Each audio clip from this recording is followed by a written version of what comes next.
because obviously as a child, your world is all you know. Did you ever think that in other parts of the world, other people had different lives? I didn't have many friends after it because no one to want to be related to me or my story or the way I did things. Mm-hmm. Even my family, my dad didn't speak to me for a very long time. Hello, welcome to another episode of Postcards from Antioch, a teaching and discipleship training podcast from Barton Church. Today, I'm joined by Bona. Bona is a member of... You are a member, aren't you? Yes, I am a member. Bona and her husband Felix are members of our church. She's also one of our children's workers, so you are a member then. I had to become a member before they'd let me work for the church. We're joined with Bona, and Bona's just going to share her story. She's got an interesting story, and there was, probably a lot of things about her life will be very unusual or not normal for most of our audience. Certainly, you're the one of the most unusual members of the church. Thank you. You're welcome. So, Bona. So let's start with something perhaps a bit obvious. Like, what's your favourite type of food? Well, my favorite type of food is more Mediterranean kind of food, which is includes Greek salad and a kind of roasted lamb, all kind of together. Okay. As simple as that, because I used to grow up with those things, so they're very familiar to me. So, you may recognise from Bona's accent, she's not local to Kent, really, are you? No, definitely not. No. So where are you from? Well, I come from Albania. Which is closer to Greece and Italy, kind of Mediterranean country. Yes. Yeah. So that's probably one of the reasons why you like that food. Yeah, probably because it's the lack of food. That's why we grown up having our own food. So that's why it became very familiar to me to not explore much more than that. So is it your favourite because it's familiar and what you know, rather than because it's the most amazing tasting? Well, both. They're both. Yeah. Because I've grown up with that, and it's like a taste of Mediterranean. Food is very... It has a taste because we have a lot of sun and nice climate, and everything impacts the food that we eat. And it's mostly homegrown from our garden. Yeah. So that's why it tastes differently. Okay, so whereabouts in Albania? I am located south of Albania, in a very little village south of Albania. Okay. Yeah. So a small village in a country that probably a lot of our audience have never visited. Maybe some of them never heard of it. Because it's quite a small place, really, isn't it? Albania is, it is. We are 2.8 million people altogether. In whole of Albania. So what was it like growing up in Albania? Well, I grew up in very difficult times of the country when Albania was under the communist regime. Mm-hmm. So the people were very poor, very deprived, and complaining about anything was lacking was very dangerous. Yeah. You couldn't complain about things. So my family grew up in a very isolated village in south of Albania. We were 4 siblings, my grandma and my parents, living in 2 rooms all together. Okay. That is how I grown up. So what was childhood like? Interesting, difficult, but learning through. That's how I call it. Because it was interesting because we didn't have toys or things ready, so we needed to create a lot of games to entertain ourselves in the summer or when we have summer holidays. So we created dolls with games, things that we can do during the day. And difficult because you grown up with given things. You never had things. Okay, so you never bought your own things? No, the first present I got was when I was 20 years old. And it was only a pair of jeans. Wow. But I remember that very well. Okay. It's the first present in my life to receive for my birthday. Okay. So. When you were 20. Yeah. So what about schooling? Did you go to school or anything like that? Yes. Sadly, I stopped school in secondary school years because I was not allowed, but I was deprived from it because it was too far away. Yeah. And my generation girls didn't go to school quite often. So I didn't have any friends to go in high school. So that was I stopped there. I did primary school in a village and secondary school in another village, walking like 2.5 hours each way to get to school. To get to and from school. Yeah. So in the winter was quite difficult. Yeah. Because we used to walk and we didn't have rainy jackets or enough. So we usually going there was we were soaking wet. Coming back we were still soaking wet. So it was kind of a struggle to get to school. Did you enjoy school or? Not really. Not really, because apart from what I just said, was not too much to enjoy as you grown up this way. And then coming back home was the same struggle.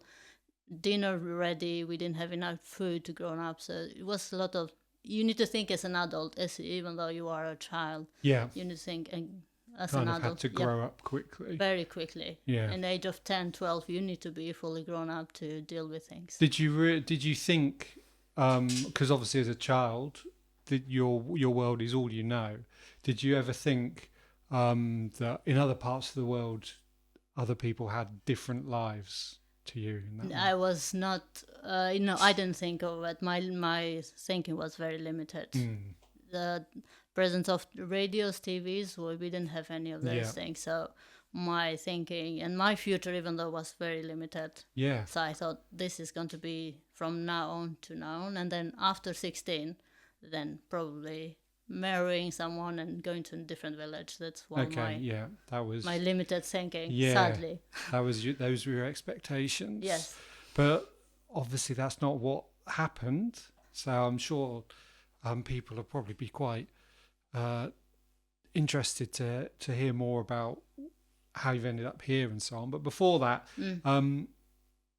you obviously you worked. Your family had a farm. Yeah. What kind of things did you do? So you would have been, instead of going to school, you worked on the farm. My family was we have sheep, so we have like a sheep farm, very small farm, like 100 sheep altogether, and then plus goats, donkeys, horses, all in one place. Okay. So it was more of a sheep farming. Yeah.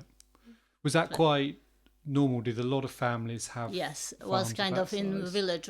In my village were only 30 families altogether. So most of them, they have the same similar kind of jobs.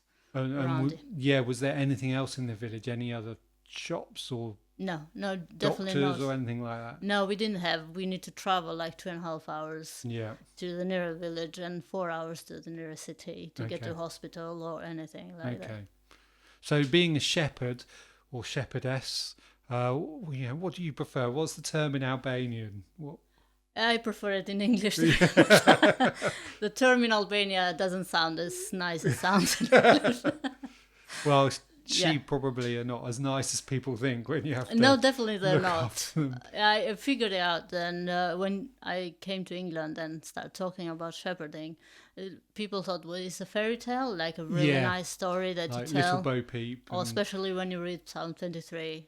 And people think it's a beautiful story. Yeah, that's the interesting thing. Obviously, when I heard you'd been a shepherd, and others do, as those of us who think a certain way are instantly thinking, oh, well, there's a lot of shepherds in the Bible. It's a very biblical image for how God cares for us. And do you think people are like sheep? We mostly are. We are very similar to sheep, and it's not always a compliment. No, that's right. Sheep. In what ways do you think people are like sheep? We are good followers, but we don't choose which to follow very well. Yes. We follow. If it's bad influence, we still follow, and then if it's a good influence, we still follow. So we are not good at distincting which is good or bad for us. Yeah. Yeah. So when you see sheep in this country, are they very different to sheep? They are, because I don't think they are faced to any kind of particular danger as they are in this country. It's easy for them to look after, and they don't face any kind of running around or traveling, because sheep usually have seasons when they travel and they will stay at home, so they don't particularly experience the real shepherding experience in this country. So did you, so I'm guessing that wasn't something you particularly enjoyed either then, was it? No, I started very early. I started when I was like 10 years old. Okay. I used to go in the field with lambs, little lambs. Yeah. Starting with, it's very difficult, especially in the winter Yes. when rains a lot. And being out there is not enjoyable because it's very lonely. It's a very lonely profession, actually. So it was just you, just me with the sheep. on my I own, imagine for hours at a time. Like especially springtime is the worst because the hours are very long. Yeah. And you're waiting for time to come home, and it's an ending 16 hours out on your own. Wow. And so when you go home, is that when the sheep are asleep? Yes, that's kind of the only time you're not there. Yeah, it's like in summer you get up very early because it's very hot in Albania. Yeah. So we get up at 4 o'clock in the morning, and we come home like 12 midnight or 1 midnight. Okay. When it's fresher for them to come home. Yeah. Okay. And what kind of things? What were you there for, really? What was your job? Yeah, when I first started it, I was there for protection. Yeah. Because one thing, we have a lot of predators in Albania. We have mountains, we have predators like bears and wolves and foxes and things like this. Yeah. Snakes also. Okay, yeah. Plenty of those. So you just had to be, vigilant all the time, all the really? time, Yeah, all the time, yeah. Wow, so that's quite a lot to ask of a 10-year-old. It was a bigger task, to be honest. And I didn't know that you don't feel less 10 years old when you do that. No. You feel kind of an adult. Yes, that's right. Because you have to be an adult. Yeah, you're being given adult responsibilities. Yeah. And you don't have the choice, really. You have to... No, four of us, we all used to do the same thing, kind of helping our parents. In that circumstances, you don't live, you survive. Yeah, let's say it is. So you work to survive because all the benefits you get from them. You give them back to them, you invest them for winter food and stuff like this. So kind of surviving mode. Yeah. So what happened then? How did your life take a direction completely different to the one you were expecting it to take? And my life changed at the age of 16 quite drastically, because being in a small village, people mindset are very close to what they have done before, so it's a kind of a generation thing. Yeah. And my uncle and my dad decided that was good for me to get married at the age of 16. So that definitely changed for me. Yeah. No school, no profession, and this was kind of the worst times of my life when things really go wrong. So they decided that is good for me. Yeah, and I have you got no say. I have no opinion, no say to that. So yeah, that was a difficult time in my life. For me only. Everyone else seems to. Sure. The friends of mine used to accept this, and something they will not change it. Mm-hmm. But I was not ready to accept that. No. But still. So were you a bit? Do you feel like you were different from your friends? Like you were not? I think so, because after they decided to say, I rebelled for quite a long time. Still, there was a decision that been made for me. Mm-hmm. But then after a month, I went out of my way, out of everyone else's mindset. Then I told the person that I don't want to be with you. Can you send me back home? Yeah. After only a month. No one else had done that. Yeah. As they accept marriage. Yeah. So. Wow. And then I went back to my village. Okay. Yeah. So was that, I mean, it sounds trite to say that must have been hard, but obviously it did. You went through a very difficult experience, and then you've rejected that. But I guess everyone felt like you probably. Well, coming back was even more difficult. Yeah. Because I need to face the mentality. Yeah, of the that's village. right. Yeah. You've sort of. And as we call it in shepherding language, it's like the black sheep of the village, not the whole family. Yeah. Yeah, that's right. And I didn't have many friends after it, because I had no one to want to be related to me or my story of the way I did things. Mm-hmm. Even my family, my dad didn't speak to me for a very long time. Yeah. Or my aunties or anyone else, apart from my mom. Yeah. She was the only one to accept it. Not easy, but she did. No. Yeah. And maybe she understood a bit more. I hope she did. Yeah. I hope she did. But that was something that really changed my life, because now I'm carrying something that I didn't want to be part of. First time. So what happened then? Then in 2004, two sisters came to my village. They came to share the gospel, something that we never heard before. Quite isolated for any religion thing or any church or mosque or anything like this, because after the 90s, Albania proclaimed to be a Muslim country. So we were isolated from all of these things. My family. So you didn't really have any faith or any religion or practicing anything at all. So they came and they shared the Jesus movie, as most of us know. Yeah. So that all of us went, because in the village like this, the entertainment is 1 in 10 years. Yeah. That you are like to see something or watch something in TV. Yeah.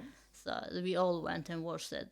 But for me, I saw all the movie, the last one when Jesus was on the cross, kind of stuck with me for a very long time. I don't know why.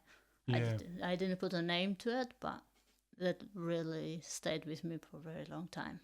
And so these two sisters, did they? Who sent them other than God? Like, apart from that is that Dutch Reformed Church in Holland. Yeah. They came from Holland. Okay. And they focused on the south of Albania. There are two Christian sisters that decided to be on their own, and then the only goal is to share the gospel. Wow.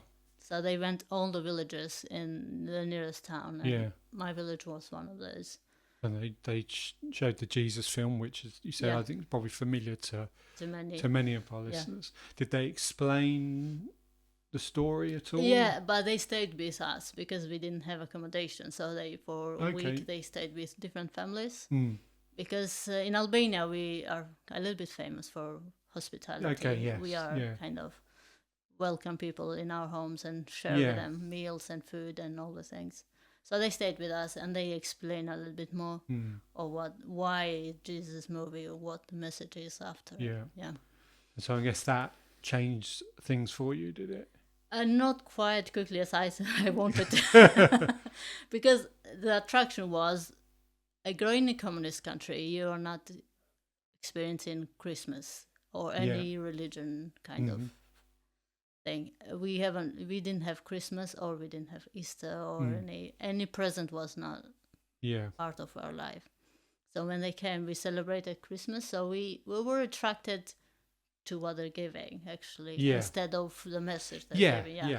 We went there to receive presents, because none of us ever before received any presents or looked after and say thank you, and there we go, is a gift for you. So that was the first attraction to those two coming to our village. They made it in the weekly kind of ministry when they come every week. Yeah. Okay. And so what happened then? How did you get from where you were to where you are? Like, what was the next stage? Then my brother became a Christian in 2005. Okay. Yeah. That was a massive change. Know that, when you is one brother and three sisters, you always is the golden boy and never is in trouble. He always does the right thing. So, but then when he believed and came to faith, his life changed and became someone else, and very, very quickly. So, and then I didn't understand what's happening, because it was so obvious that no one really could deny what's really happening in his life. Do you mean he became a better person? Not only accepted by my parents, but better person in the way he behaved, the way he treated us as his sisters, the way he treated my parents, and the way he prayed a lot. He was reading the Bible, a strange book for all of us. Was a very strange book. Yeah. Unknown book for all of us. Yeah. So that was the starting of my journey, seeing my brother. My journey took longer than his. Why do you think that was?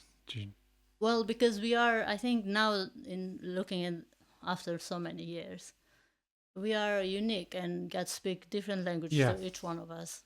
Yeah. If he spoke my brother language, I will not understand that. He wanted to speak my language, so to be related to me, so I can hear that. Yeah. Is what I think. So do you remember the moment when you actually made that decision to follow Actually, Jesus? I did. Yeah. It was 2005, and I was having a sibling fight, as we all probably have some. If you live in Albania, more the kind of you are more express more things, then Sure, you are not very yeah. reserved in Yeah. your opinions or your arguments as Yeah. here. So it was a very heated conversation or debate, how you call it. And then after he left the room, because he didn't want to have more conflicts around, he left the room. Who was this? Was My this brother. your brother? Yeah. Yeah. My brother, yeah. Just because he became a Christian doesn't mean we didn't have fights. Yeah. Yeah. We have a lot more fights because of it. Yeah. And then after he left the room, into this heated conversation, I don't know what happened, but I just started praying. Yeah. In a name, I only knew the name of Jesus. Yeah. So I didn't know who he was or what he had done Yeah. Yeah, so I didn't know anything about him. Just prayed. And then I remember kneeling in my room, 2 rooms that we have. And I felt a weight just fell off my shoulder. Just very physically felt something just dropped. But I didn't understand what happened at all. I was still searching for confirmation. And he spoke to me very vividly as I was outside in the field. I was reading the Bible, and was Matthew 9, verse 2, which said, "My son, take heart, because your sins are forgiven." I remember that very well, because I heard a voice say to me, "My daughter, take heart, your sins are forgiven." That was one of the most beautiful moments in my faith life. Still make me emotional today to think about it. I can understand that. That was a confirmation that God was speaking to me, personally to me. No one else was there, apart from me. Wow. So how then, with this, I guess, you said you're kind of finding your own way. You've got no one there to teach you or to explain things. So how is that how things were for you for a while? It's kind of you and God? Yes, figuring for it a out? while. But the other issue was because I left school, and that was a was a danger of me forgetting reading and writing. That was probably what happened then. So for me, it was a challenge to keep that not happening. So what I practically did every day, I read the Bible out loud to myself, so I will not forget how to read. But also I wrote it down, everything I read. Wow. So that I practiced my writing. So for me, God was kind of educating me through. Absolutely. In a very secular way, but also in a very spiritual way, because he was growing something bigger than me as I was doing this. So that was for a very long time, like 5-7 years, that I was doing that to not forget to read. So how much of the Bible do you think you Quite wrote a out? lot. Quite a lot. And mostly, strangely enough, mostly was the Old Testament. Yeah. That God spoke to me very clearly, which is very strange for many people, that Old Testament is more clear than New Testament. Yeah. Well, I think, as you said yourself, God will speak to you however he has to, in order for you to understand and hear. Yeah. I learned that God doesn't speak the same language to all of us. Yeah, absolutely. And that was the unique about him. Yeah. That he finds us where we are, and he speak to us to bring us back to him. So how do you go from that as sort of I guess were you still 2005? You were still a teenager at that time? Yeah, I was. Well, I just passed it a little bit. I was 21. 21. Okay. So I got baptized actually yesterday was 18 years of my baptism, which is make me so grateful just to think about it. I know I'm an adult as well in that perspective. So. And was your brother happy? He was very happy. He left home by then because he found a wife, so he left home. And then my mother's health started to decrease quite quite severely. So we moved to town. We sold everything, and we moved to nearest town. Okay. And then was a local church there. Yeah. So for me that was great. Yeah. So that was the first church you were able to the be a part first church. of. But before we moved house. Me and my brother every Sunday used to travel from the village to town to attend the church. So it was like 4 hours there, 4 hours back walking. We didn't have access to cars or anything like this. No. Every Sunday. So that's, that's a picture of commitment, really. I think. Yeah. Obviously, in a country like ours, which is smaller, the infrastructure's there. There are churches everywhere. No one needs to travel 4 hours to get to a church. But I think that we have quite a fight before we went to church because of my parents. They don't understand Sunday off because it was a lot to do. Oh, sure, yeah. And then we left the fight, going to church, coming back, pick up the fight when we left in the afternoon. So that was the other thing that was happening every Sunday for me and my brother. But the thing is, we were together. Yeah. And we were so happy to have a church you can go to, even 4 hours away. Yeah. So how did you end up sort of leaving your family home and I found it very difficult, actually. And now that I remember, when I first moved to the city house, I didn't know where the sink was or what the sink was, to be honest with you, which now, when I think about it, is such a stupid thing. But I didn't know how to work it out. I didn't know how to work it out, the city life. And I was not prepared for that because everyone looked like dressed well, that they know what they're doing, speaking well. And the only thing I had was shepherding as a profession. That really didn't help. Yeah. So why did you move to a city and what did you end up doing? Well, we moved because my mom was diagnosed with Parkinson. Okay. So that was really bad for her to stay away from hospitals. So we sold everything we had, our positions, and then and then so she can be closer to the hospital care wise. And then I didn't have any profession, to be honest. So I ended up being a cleaner for a daytime center in town. But not being able to go to school and not be able to know how to speak have her challenges. Yeah. For me too. I was always outsider in that group of ladies that were working there. Yeah. So that felt a little bit difficult how to push that through. Okay, yeah. And so clearly listening to you now, you've not only you speak a foreign language. Yeah. So you must have learned. How did you learn and where did you learn English? Well, because not being able to go to school, for me, it left an emptiness, a place empty that I never be able to fill with anything. So when we moved to city, I found the English course. And then I registered and I was eager to learn as much as I could. But everyone keeps saying, "What do you need English? You're never going to go far as going to another city and speak Albanian." So it was quite a lot of people. They said to me, "Don't do it. It's a really stupid idea." Yeah. But I had my best friend by then, Monda, and she was a great encouragement for me and she helped me to be better at it.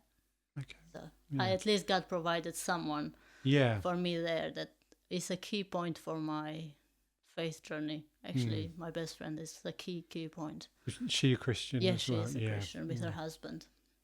So, how did you end up leaving Albania?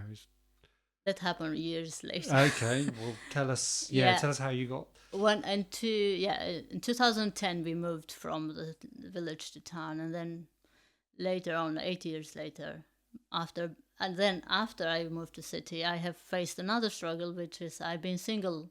The people were very afraid that I would be single then. Yeah. Because with my background, it would be very difficult in a place as Albania for someone to get with me. Yeah. Because they wanted someone that was pure.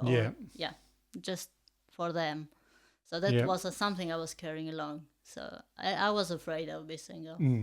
So one thing I regret the most is not enjoying the time that I was on my own, me and God. I really didn't enjoy that. Sure. Yeah. Because I was concerned, all the people pressure on me. I was really concerned that will happen. So by 2018, I really gave up of searching for someone. Mm-hmm. So and then I prayed. I remember it was May, 20th of May 2018, very clearly. And I prayed and I said, God, if you want to bring someone, bring it here. I'm not going anywhere. Yeah. Just simple as that. Yeah. And then I just left it there. I never forgot about it. I'll call it my surrendering moment, which I didn't need to carry anything anymore. So, and then I just left it there and I carry on working. And then July the 7th, I met the guy in my church as I was going there for listen to my sermon on Sunday morning. Yeah. And that was Felix, obviously. Yeah. What was so for Felix? Obviously, is from this part of the world. So, what was he doing? He came with his church on a mission trip. Mm-hmm. He came to the Bible school because in Albania is a Bible school now. He came to help there and then moved down south to have some holiday time. And he went to the church to listen, found a church next to. Mm-hmm. So he went to listen to the sermon. It happened that I was there and he asked me if I can translate. Yeah. He found me. I had a really broken English. I don't know why he still thought that I will translate. But yes, it's how we met. And I tried to help him find accommodation and we went from there. Okay. Yeah. And so,